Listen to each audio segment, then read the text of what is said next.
there's a mysterious tribe that has baffled scientists and researchers for years, and their origins seem almost too extraordinary to be true. Some believe they hold secrets that defy everything we know about human history, and others claim they're not from this planet at all. In this video, we'll uncover the astonishing facts about this enigmatic group. Join us as we take a look at these tribes. Kahwahiva Tribe. The Kahwahiva Tribe is an indigenous group living in the East Sepik province of Papua New Guinea. They speak a dialect of the Nenet language, part of a larger linguistic family in the region. Their language has unique features, like softening consonants between vowels, showcasing a strong oral tradition that is central to their identity. The Kahwahiva first came to wider attention through British explorer Benedict Allen, who documented his encounter with them in 1988. In his book, The Proving Grounds, A Journey Through the Interior of New Guinea and Australia, Allen described his meeting with the tribe as both thrilling and intimidating. They welcomed him with energetic dances and displays of their bows and arrows, a striking demonstration of their strength and culture. This contact provided a glimpse into their way of life, but much about their customs and social structures remains unknown due to their ongoing isolation. Few attempts have been made to connect with the Kahwahiva since Allen's visit. In 2017, Allen tried to return but went missing temporarily before being safely rescued, highlighting the risks of interacting with remote communities. The Kahwahiva lead a hunter-gatherer lifestyle, relying on their natural surroundings for survival. Living near crocodile-infested rivers, they depend on fishing and hunting as key parts of their diet. Despite exposure to modern influences, most Kahwahiva members have shown little interest in engaging with the outside world. They have resisted efforts by missionaries and outsiders to introduce modern conveniences or healthcare, preferring to preserve their traditional way of life. This decision reflects their deep commitment to their culture and independence. Suri Tribe. The Suri Tribe is known for its distinctive cultural practice of wearing lip plates among women. This tradition involves piercing the lower lip and gradually stretching it to hold larger clay or wooden discs, sometimes up to 30 centimeters in diameter. The size of the lip plate is not only a symbol of beauty, but also represents social status. Larger plates can increase a woman's bride price, which can be as high as 50 head of cattle. The practice has historical roots in the era of the slave trade, when disfigurement was used as protection against slave traders, and over time, it evolved into a cultural symbol of beauty and prestige. In addition to lip plates, Suri women engage in body scarification, and men participate in body painting with white clay during significant tribal events and ceremonies. These practices serve as forms of cultural expression and help mark identity, especially during communal gatherings like the donga stick fighting contests, where young men show their strength and bravery. The Suri tribe's economy is largely based on agriculture, with cattle herding holding great cultural importance. Cattle are seen not only as livestock, but as companions and symbols of wealth. The average man owns between 30 to 40 cows, and marriage often requires a dowry of about 60 cows. Cattle are treated with deep respect, with songs sung about them, care provided during cold nights, and mourning when they pass away. Besides agriculture and cattle herding, the Suri engaged in trade with neighboring tribes like the Jia and Merle, exchanging goods such as tobacco, honey, ivory and skins for items like rifles and ammunition from Ethiopian highlanders. They also pan for gold in local streams, which adds another economic dimension to their activities. Kahwahiva Tribe. The Kahwahiva Tribe, also called the Kalufo, remained largely unknown to the outside world until the late 1970s, when anthropologists began studying them. Before then, the tribe had no awareness of other communities beyond their own. Their first significant contact with outsiders came in 1974, when a Dutch missionary visited them, initiating a gradual introduction to external influences. While many Kahwahiva stayed isolated for years afterward, some began engaging in tourism and modern economic activities in the early 1990s. This shift has brought new opportunities, but also raised concerns about the preservation and exploitation of their culture. A defining aspect of Kahwahiva life is their tree houses, called Rumah Tinggi. These unique homes are built high in trees, often between 6 and 35 meters above the ground, using materials like sago palm leaves and wooden poles. The elevated design serves practical purposes. It protects residents from mosquitoes, snakes, and potential enemies, while also keeping evil spirits away. Building a treehouse starts with selecting a sturdy banyan tree as the main support, followed by crafting a floor frame to accommodate several family members. The Korowai live in areas spanning multiple regencies including Boven Digol, Mapi, Asmat, and Yahukimo, with an estimated population of 3,000 to 4,400 people. Their society revolves around kinship ties and a hierarchical structure based on age and gender. A tribal chief leads the community, making important decisions and ensuring harmony. Traditional laws and customs guide their daily lives, emphasizing communal resource sharing essential to their hunter-gatherer lifestyle. The Korowai's rituals reflect their spiritual beliefs and connection to their ancestors. One notable ceremony is the Sago Party, held to mark major life events like births, marriages, or deaths. These celebrations often include offerings such as pigs or dog teeth. Historically, the Korowai practiced cannibalism as a form of justice against enemies or wrongdoers, but this practice has largely disappeared due to external influences.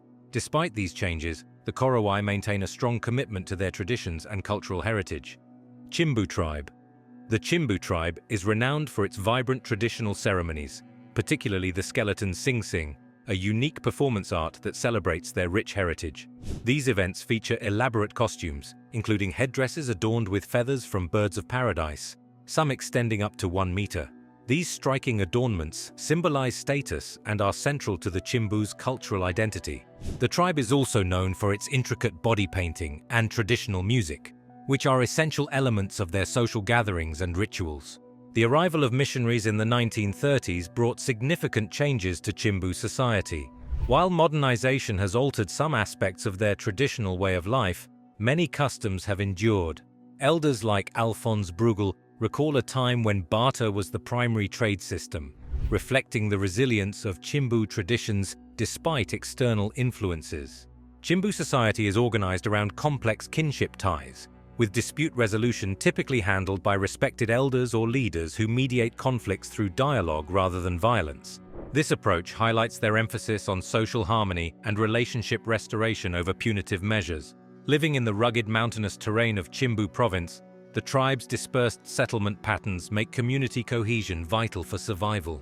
The Chimbu speak various dialects from the Chimbu Wagi language group, reflecting their complex social fabric and interactions with neighboring tribes. The name Chimbu was introduced by Australian explorers in 1934, derived from the Kuman word Simbu, meaning pleasant surprise. This name captures the tribe's linguistic heritage and historical engagement with external cultures. Huli Tribe. The Huli people live in the Hela province of Papua New Guinea, which was established in 2012 and consists of 3 districts, Magarima, Koroba Kopiago and Taripori, with the capital in Tari. The Huli tribe believes they are descendants of a mythical figure named Huli, a master farmer who gave them the fertile lands they now inhabit. A key part of Huli culture is their elaborate wig-making tradition. Young men go through a rigorous initiation process to join the Haroli bachelor cult, where they are secluded from women for 18 months to 3 years. During this time, they learn to care for their wigs and bodies, including spiritual cleansing rituals using oils and herbs. The wigs, crafted from human hair and decorated with colorful feathers, are a symbol of personal identity and social status within the tribe. The process is overseen by a wig master, who teaches the young men how to maintain their wigs and prepare for their public presentation as fully initiated wigmen. These wigs hold great significance beyond aesthetics, symbolizing masculinity and strength in Huli culture. Men believe that keeping a large, well-groomed wig is crucial for their virility and social standing.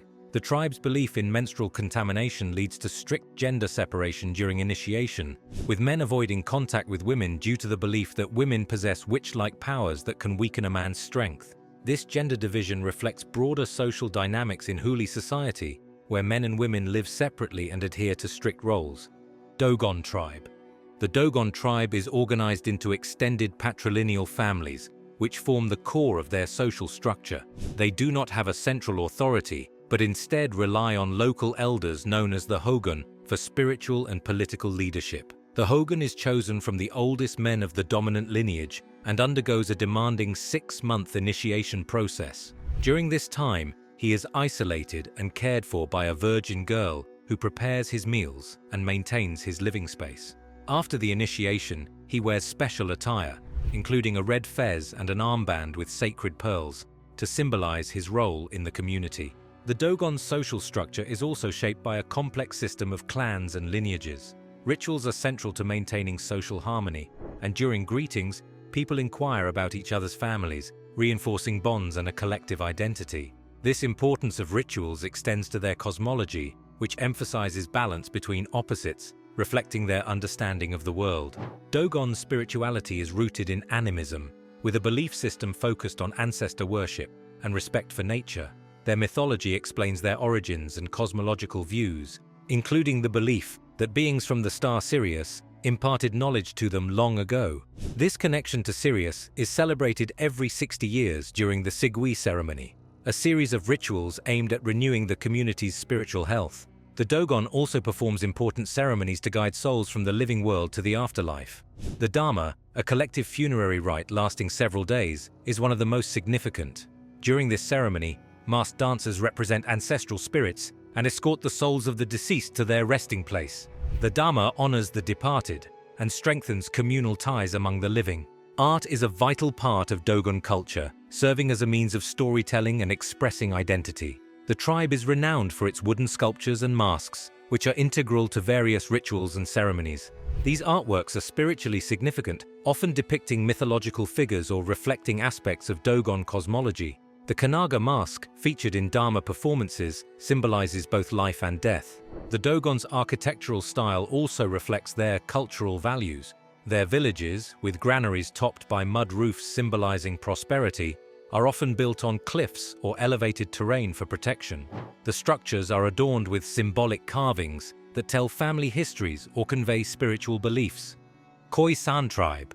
The Kisan, also known as the Kisan, are believed to be the earliest inhabitants of southern Africa, with evidence suggesting they have lived in the region for over 20,000 years. They were once the largest group of humans globally, thriving as hunter-gatherers long before the arrival of other ethnic groups and European settlers. The San people were nomadic, gathering wild fruits and hunting game, while the Khoikhoi adopted pastoralism around 2,000 years ago, bringing sheep and cattle into their communities.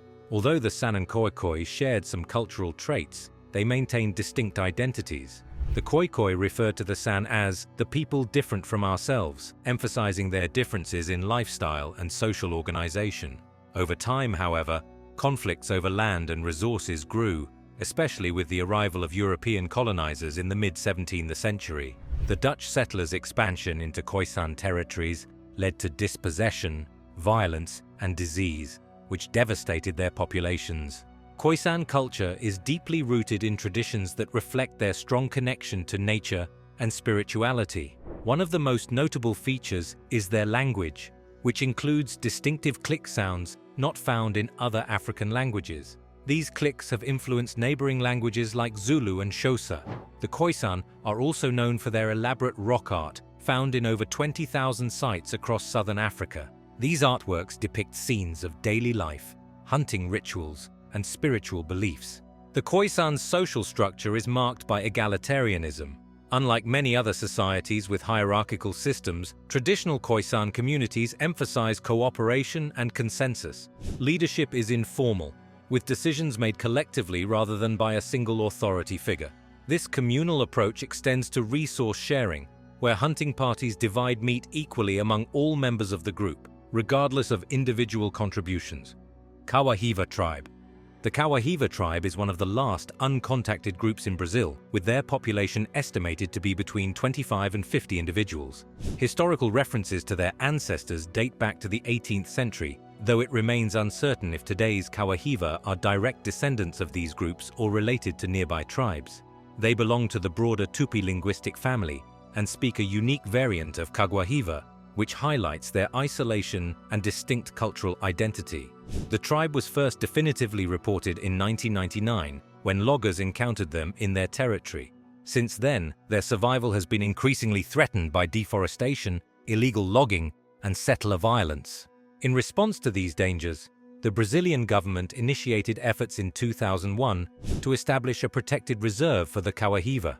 Despite facing legal opposition from logging interests, the area was officially designated as an indigenous reservation in 2012.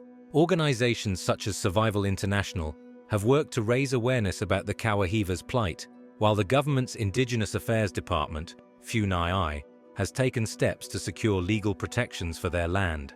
However, these initiatives continue to face significant challenges, particularly from powerful agricultural and logging interests. In 2013, rare video footage captured by FUNAI provided a glimpse into the lives of the Kahwahiva during an encounter. This footage underscored their vulnerability and intensified calls for urgent action to safeguard their territory. While these efforts have drawn international attention, activists emphasize that more decisive measures are needed to ensure the tribe's long-term survival and protect its cultural heritage from the pressures of modernization and encroachment. Jarawa Tribe. The Jarawa Tribe lives in parts of the South and Middle Andaman Islands, with an estimated population of 250 to 400 individuals. Their origins trace back over 60,000 years, making them one of the earliest groups to migrate from Africa to Asia.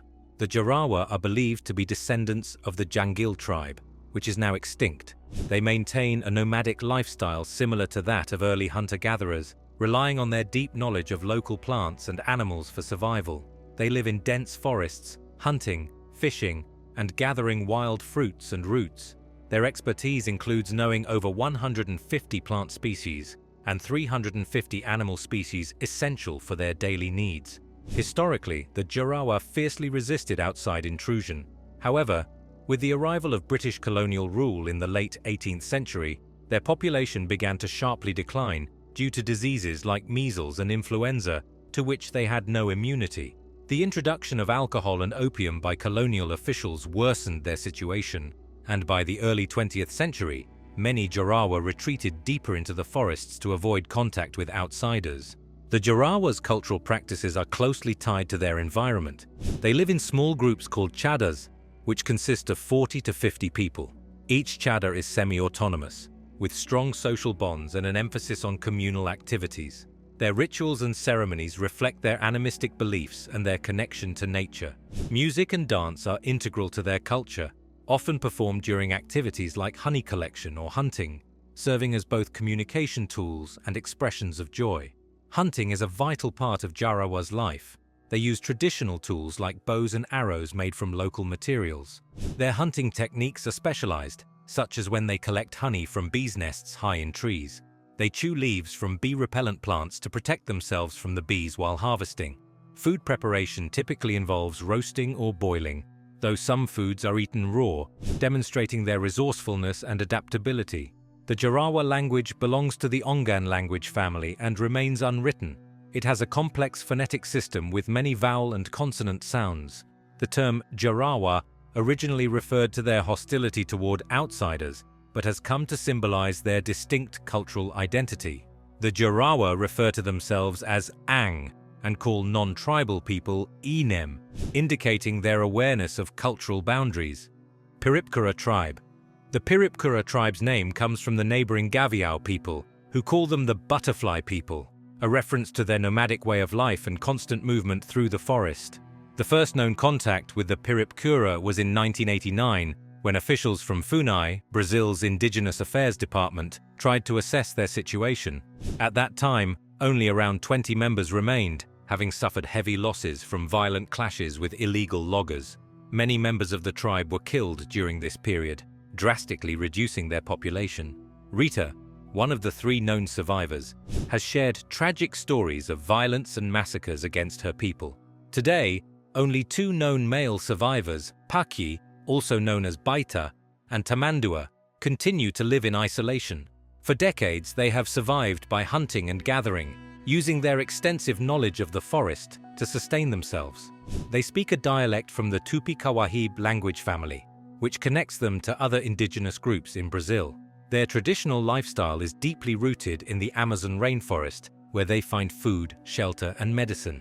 The Pipara are skilled in crafting tools and structures from the natural resources in their environment. They build shelters from the broad leaves of local trees like babaku and make hammocks from tree bark. They hunt game such as tapirs and gather fruits and nuts, reflecting their strong connection to their land. However, the survival of the Pipara is at risk due to external threats.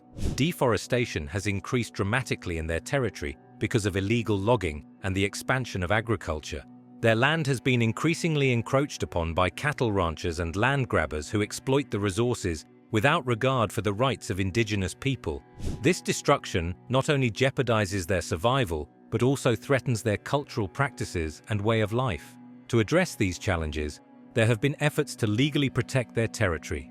In 2021, a federal judge ordered the demarcation of the Piripkura Indigenous Territory, calling for legal protections against illegal encroachments. However, there are ongoing concerns about whether these legal measures will be effectively enforced, given the continued pressure from external interests. Nenet Tribe. The Nenets are culturally and linguistically divided into two main groups: the tundra Nenets, who mainly practice reindeer herding, and the forest Nenets, who live near river systems like the Pur River and its tributaries. The tundra Nenets have a larger population, while the forest Nenets are fewer in number and rely on fishing and hunting, in addition to herding. This division reflects their adaptation to different environments and lifestyles. The traditional homes of the Nenets are conical tents called chums or mayas, made from reindeer hides. These tents are designed to withstand extreme cold, with temperatures sometimes dropping as low as -50 degrees Celsius. Each family lives in one chum, and the interior is arranged according to gender. Male belongings are placed behind the tent, while female items are kept in the front. Reindeer herding is the cornerstone of the Nenets' economy and way of life. They have been domesticating reindeer for over 1,000 years, fostering a mutually dependent relationship. Reindeer provide essential resources like meat, clothing, and transportation. Every part of the animal is used: skins for clothing and shelter, bones for tools. This deep connection with reindeer is essential for their survival. The Nenets also face challenges from natural predators like tundra wolves, which pose a threat to their herds. Despite these dangers, they have developed sophisticated methods for managing their herds, including the ability to recognize individual reindeer within large groups, a testament to their profound understanding of the animal's behavior. Spiritually, the Nenets follow shamanistic beliefs with a deep respect for nature. Their religious practices are led by shamans, known as tadibia, who serve as intermediaries between the physical world and the spiritual realm. Sacred items are often transported on a holy sleigh during migrations, and specific rituals are performed to unpack these items during important events or sacrifices. Their belief system includes a pantheon of spirits connected to natural elements, further strengthening their bond with the land. Inu Tribe. The Ainu are an indigenous people mainly living in Hokkaido, Japan's northernmost island, as well as parts of Sakhalin and the Kuril Islands. Their origins can be traced back to the Jomon period, about 14,000 to 300 BCE, with evidence suggesting they are descendants of the early hunter-gatherers who lived in Japan during that time. Over centuries, especially during the Satsumon period, around the 13th century, Ainu culture evolved, with the people establishing more complex social structures and engaging in trade with neighboring cultures, including the Japanese Yamato people. Traditionally, the Ainu lived in small villages called kotan, which consisted of several households. Their society was centered around kinship, and they practiced animism, believing spirits existed in all parts of nature. This belief deeply influenced their daily life, rituals, and even their hunting practices and social interactions. Ainu culture is also known for its oral literature, particularly yukar, which consists of epic tales that convey their history, beliefs, and values. These stories often involve interactions between humans and spirits, highlighting the Ainu's strong connection to the natural world. The Ainu language, and isolate with no relation to Japanese or any other language, further underscores their unique cultural identity. Rituals are vital in Ainu spirituality, especially those involving animal spirits. One significant ritual is Iomante, where a bear cub is raised by a family before being ceremonially killed. The Ainu believe that treating the bear well ensures its spirit will protect the community after death. Other rituals include offerings to deities and spirits connected to natural elements like rivers, mountains, and animals. The Ainu have faced many challenges in preserving and gaining recognition for their culture. For years, they were marginalized due to Japan's modernization and assimilation policies. However, since 2008, when the Japanese government officially recognized the Ainu as an indigenous people, there has been growing interest in Ainu culture, both in Japan and internationally. Thank you for watching the video to the end. If you liked it, Please consider liking and subscribing to the channel to enjoy more similar content. We'd love to hear your thoughts on these mysterious tribes in the comments. Until next time.